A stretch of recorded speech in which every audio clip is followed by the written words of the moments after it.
तर आता अजित पवार ताम्रपट घेऊन आलेला नाही, एवढा निधी आणण्यासाठी माझ्यानंतर येणाऱ्याचा घाम निघणार, माझ्यानंतर येणाऱ्या माझा एवढा निधी आणता येणार नाही, अजित पवारांचं वक्तव्य.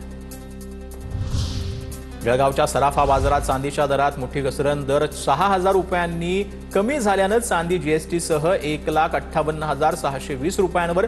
गेल्या महिन्याभरात चांदीच्या दरात पहिल्यांदाच मोठी घसरण, तर सोन्याचे दर विना जीएसटी 1,26,072 रुपयांवर.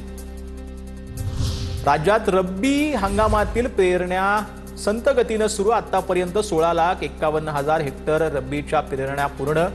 गेल्या वर्षी नोव्हेंबर महिन्यामध्ये तब्बल 57 लाख हेक्टरवरती झाल्या होत्या पेरण्या. ईएसआयसी रुग्णालयासाठी सरकारी जमिनी विनामूल्य देणार. महसूल मंत्री चंद्रशेखर बावनकुळेंचा महत्त्वाचा निर्णय. राज्यात आरोग्य सुविधांचं जाळं अधिक बळकट करण्याचा प्रयत्न. छत्रपती संभाजीनगरमध्ये 200 खाटांचं रुग्णालय. 252 कोटी रुपयांच्या ड्रग्ज प्रकरणी श्रद्धा कपूरचा भाऊ सिद्धांत कपूरला मुंबई पोलिसांचं समन्स. मंगळवारी चौकशीला हजर राहण्याचे निर्देश. याच प्रकरणात सोशल मीडिया इन्फ्लुएन्सर ऑरीलाही दुसरं समन्स.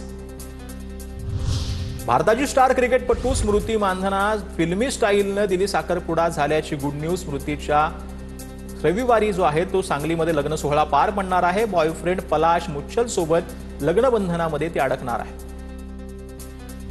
सिन्नरच्या नायगावामध्ये गावगुंडांकडून व्यावसायिकाला खंडणीसाठी धमकी देण्यात आली. व्यावसायिकाला मारहाण करून दुकान पेटवण्याची धमकी देण्यात आली. खंडणी मागितल्या प्रकरणी सिन्नर एमआयडीसी पोलीस ठाण्यामध्ये गुन्हा दाखल करण्यात आला.